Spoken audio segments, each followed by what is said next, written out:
First of all, we would like to welcome you all, my dear friends, in the e-classes of law.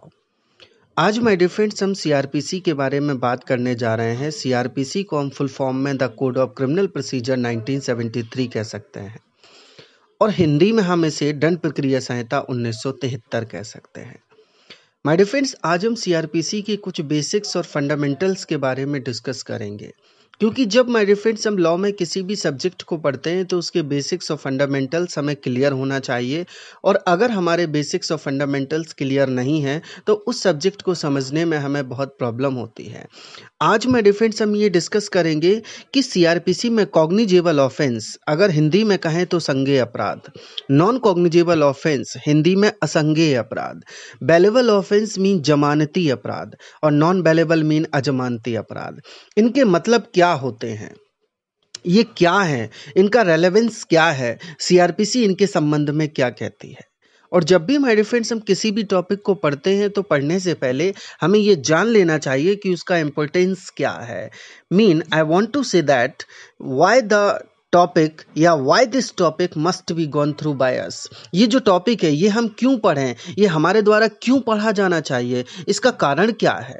Because my dear friends, ये जो जमानती अपराध, अजमानती अपराध, संज्ञेय अपराध, असंज्ञेय अपराध जो हैं, ये जुडिशियल एग्जाम में, सिविल जज के एग्जाम में और एपीपी के एग्जाम में एंड अदर एग्जाम में भी हमारे लिए बहुत हेल्पफुल होते हैं और सीआरपीसी के बेसिक्स हैं।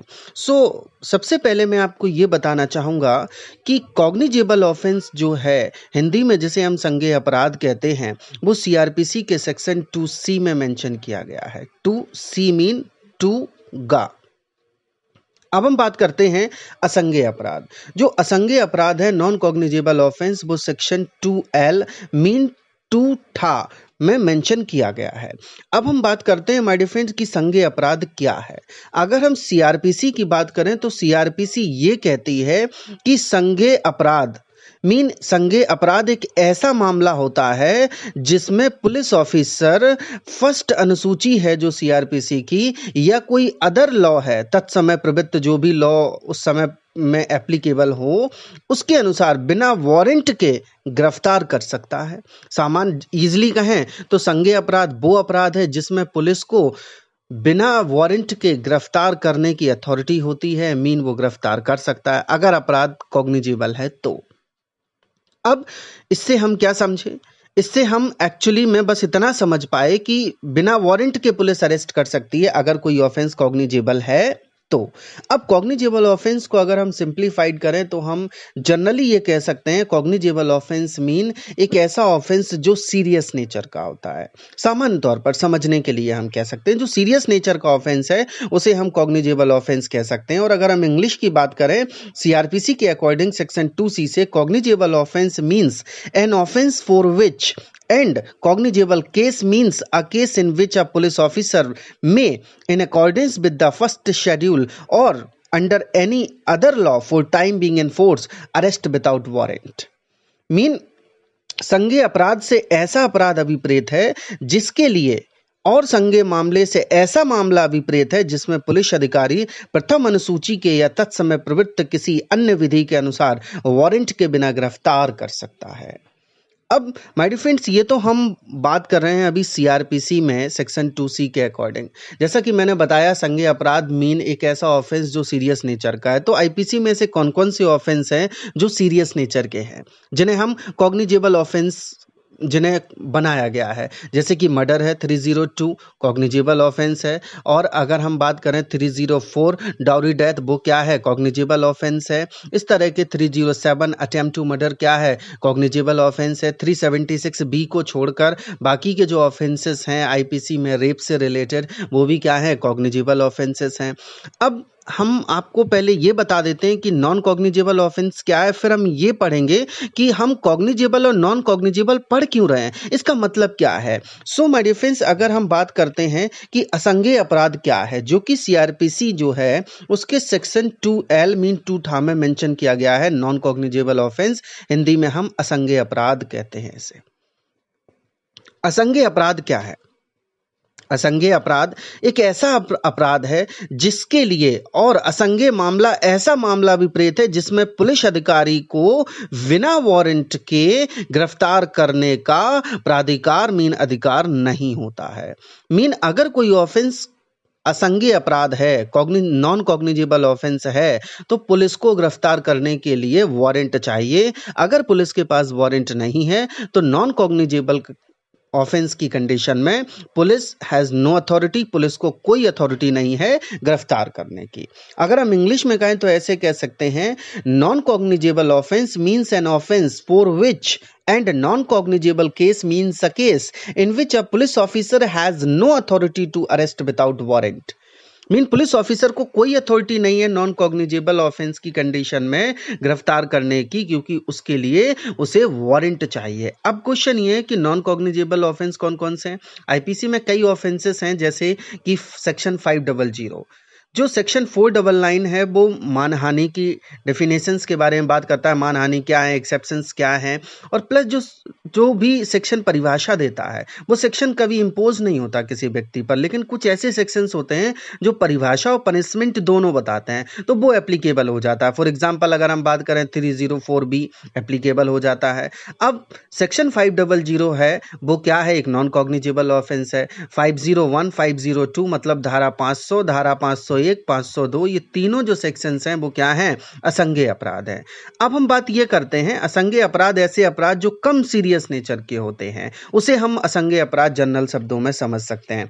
लेकिन हम अब ये बताना चाहेंगे आपको कि संज्ञेय और असंज्ञेय अपराध हम पढ़ क्यों रहे हैं, सबसे पहले हम इसे स्टडी क्यों कर रहे हैं। हम इसलिए स्टडी कर रहे हैं माय डियर फ्रेंड्स कि अगर हम किसी भी क्रिमिनल प्रोसीजर को इनिशिएट का मतलब शुरू करना चाहते हैं तो सीआरपीसी में उसके दो तरीके मेनली प्रिस्क्राइब किए गए हैं। पहला FIR mean first information report, प्रथम सूचना रिपोर्ट, जो कि धारा 154 सीआरपीसी में दी गई है। नंबर दूसरा कंप्लेंट मीन परिवाद, जो कि धारा 200 सीआरपीसी में मेंशन की गई है।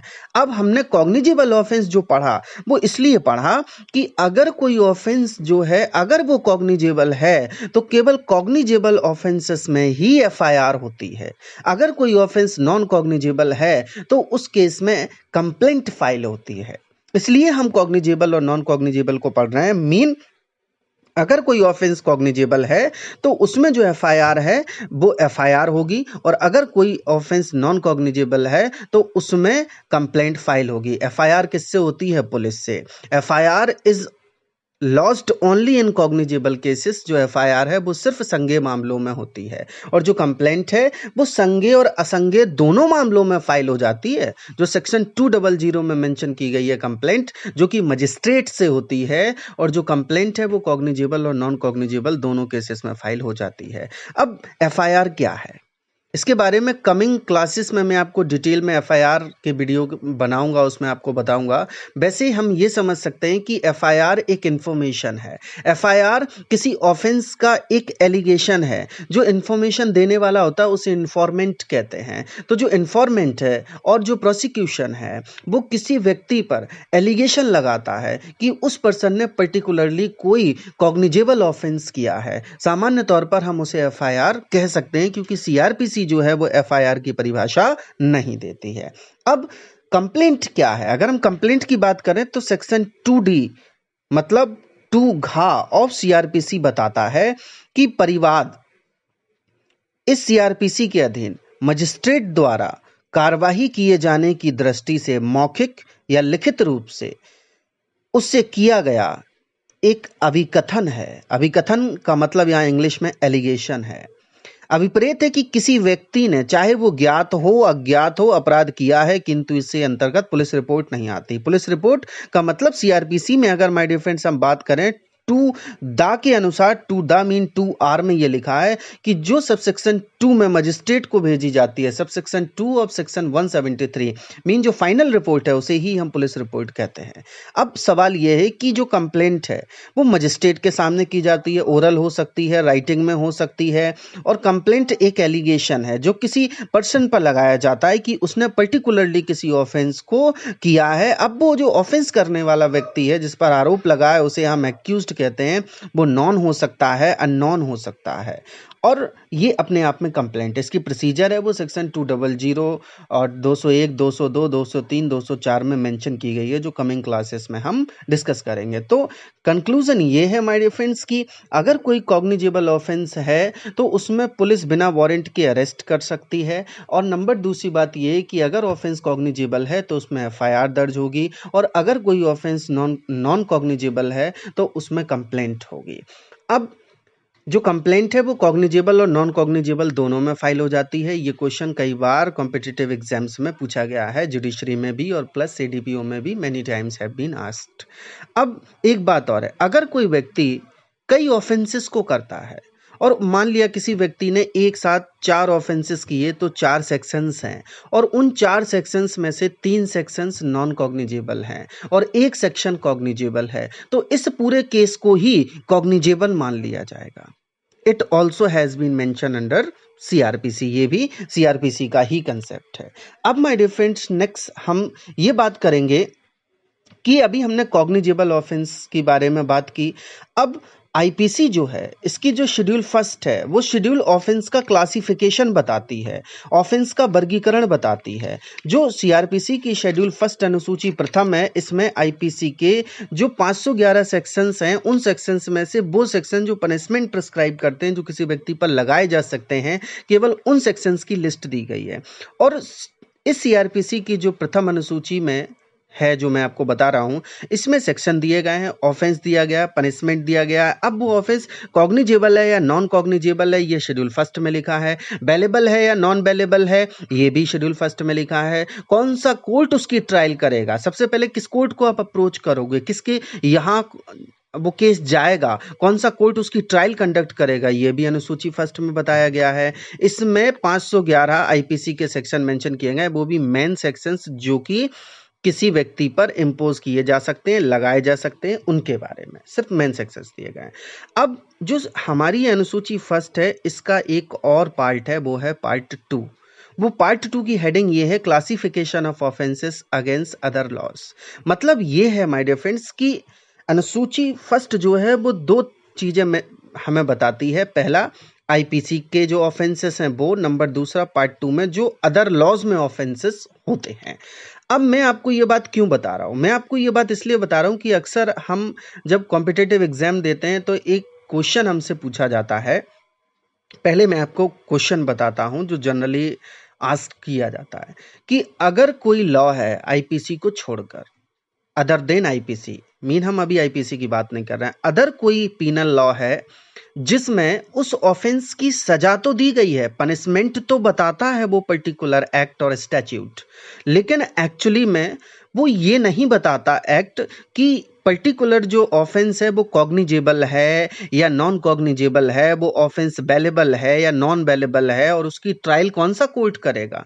ऐसे बहुत सारे एक्ट जब आप इंडियन लॉज में पढ़ोगे तो वो एक्ट जो है वो एक्चुअली में सिर्फ ऑफेंस की सजा बताएगा और खत्म हो जाएगा। ऑफेंस का क्लासिफिकेशन नहीं बताता कि एक्चुअली में वो ऑफेंस कॉग्निजेबल है, नॉन कॉग्निजेबल है, बेलेबल है, नॉन बेलेबल है, और कौन सा कोर्ट उसकी ट्रायल करेगा। तो इस संबंध में अगर वहां पर सीआरपीसी एप्लीकेबल है तो शेड्यूल फर्स्ट का पार्ट 2 एप्लीकेबल होता है। ये पार्ट 2 मैं आपको क्लैरिफाई करना चाहूंगा, बहुत इंपॉर्टेंट है। ये कहता है कि अगर किसी ऑफेंस की सजा एग्जैक्ट 3 साल और या फिर 3 साल से ज्यादा है लेकिन 7 साल तक, अगर कोई ऑफेंस है जिसकी सजा 3 साल तक है या 3 साल से ज्यादा है लेकिन 7 साल से ज्यादा नहीं होना चाहिए, नॉट मोर देन 7 ईयर्स, तो जो वो ऑफेंस है वो कॉग्निजेबल होगा और नॉन बेलेबल होगा और जुडिशियल मजिस्ट्रेट फर्स्ट क्लास उसकी ट्रायल करेगा।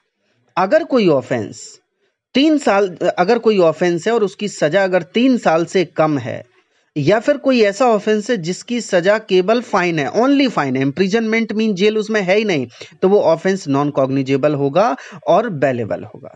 और अगर किसी ऑफेंस की सजा डेथ है, इम्प्रिजनमेंट फॉर लाइफ है और 7 साल से ज्यादा की पनिशमेंट प्रिस्क्राइब करता है, तो वो ऑफेंस भी कॉग्निजेबल और नॉन बेलेबल होगा अक्सर, और कोर्ट ऑफ सेशन ट्रायल करेगा। अब लास्ट क्लासेस में मैंने आपको बताया था कि जो सीआरपीसी है वो कंकरेंट लिस्ट का सब्जेक्ट है, और कंकरेंट लिस्ट का सब्जेक्ट होने की वजह से इसमें parliament of India and state legislatures को भी अमेंडमेंट करने की पावर है, सब्जेक्टिंग टू इट। अब माय डियर फ्रेंड्स, जो सबसे ज़्यादा पूछा जाता है एग्जाम में वो ये है कि अगर किसी ऑफेंस की सज़ा 3 साल है तो वो ऑफेंस कॉग्निजेबल होगा या नॉन कॉग्निजेबल। तो सीआरपीसी की शेड्यूल फर्स्ट के पार्ट 2 के अनुसार वो जो ऑफेंस है वो कॉग्निजेबल होगा और नॉन बेलेबल होगा। मजिस्ट्रेट ऑफ फर्स्ट क्लास उसकी ट्रायल करेगा, मीन जुडिशियल मजिस्ट्रेट। और जो हमारी शेड्यूल फर्स्ट है सीआरपीसी, उसमें जहां भी एनी मजिस्ट्रेट टर्म यूज किया गया है, उस एनी मजिस्ट्रेट का मतलब एग्जीक्यूटिव मजिस्ट्रेट बिल्कुल नहीं है, कार्यपालक मजिस्ट्रेट बिल्कुल नहीं है, उसका मतलब सिर्फ जुडिशियल मजिस्ट्रेट से लिया जाएगा। तो ये बात अभी मैंने आपको क्लैरिफाई की रिगार्डिंग सीआरपीसी।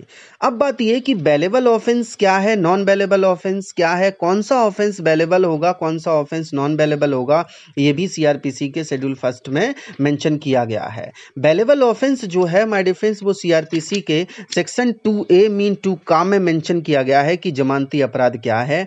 और जो अजमानती अपराध है, हम अजमानती अपराध की बात कर रहे हैं, वो भी सेक्शन 2A में ही मेंशन किया गया है। जमानत से रिलेटेड, जमानत मीन बेल और बंधपत्र मीन बॉन्ड से रिलेटेड प्रोविजन चैप्टर 33 अध्याय 33 सेक्शन 436 से लेकर 450 450 तक मेंशन किए गए हैं, जो कमिंग क्लासेस में मैं आपको बताना चाहूंगा। अब जमानती अपराध क्या है, बेलेबल ऑफेंस क्या है, सीआरपीसी इस रिगार्डिंग में क्या कहती है। जमानती अपराध ऐसा अपराध है जिसे एज बेलेबल ऑफेंस, जमानती अपराध के रूप में शेड्यूल फर्स्ट में शो किया गया है, दर्शाया गया है, या फिर तत्समय प्रवृत्त मतलब उस समय जो लॉ एप्लीकेबल है, किसी अन्य विधि द्वारा जमानती बनाया गया। अजमानती क्या है, अन्य कोई अपराध जो है वो अजमानती अपराध है, मीन नॉन बेलेबल ऑफेंस है।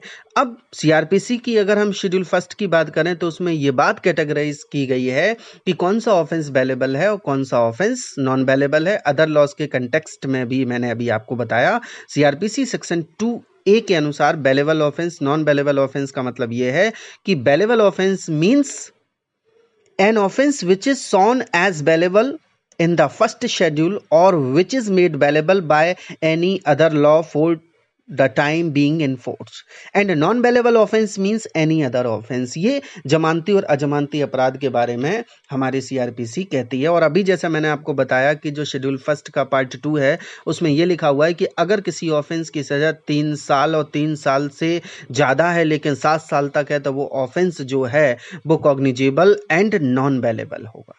और अगर किसी ऑफेंस की सजा 3 साल से कम है तो वो ऑफेंस क्या होगा, बेलेबल होगा। लेकिन ये आईपीसी के कंटेक्स्ट में एप्लीकेबल नहीं है, अदर लॉज के कंटेक्स्ट में, अदर लॉज के संदर्भ में ये बात एप्लीकेबल है। आईपीसी में कौन सा ऑफेंस बेलेबल है, कौन सा ऑफेंस नॉन बेलेबल है, इस संबंध में सीआरपीसी सेक्शन 2A में सिर्फ ये लिखा है कि जो शेड्यूल फर्स्ट में मेंशन किया गया है, तो शेड्यूल फर्स्ट में लिस्ट दी गई है, यू में study of the same. So right now my dear friends, further हम और बेसिक्स के बारे में कमिंग वीडियोस में डिस्कस करेंगे। If you like this video, kindly subscribe it, like it and share it and give your comments. अपनी comments भी हमें दीजिए for feedback. Thank you so much.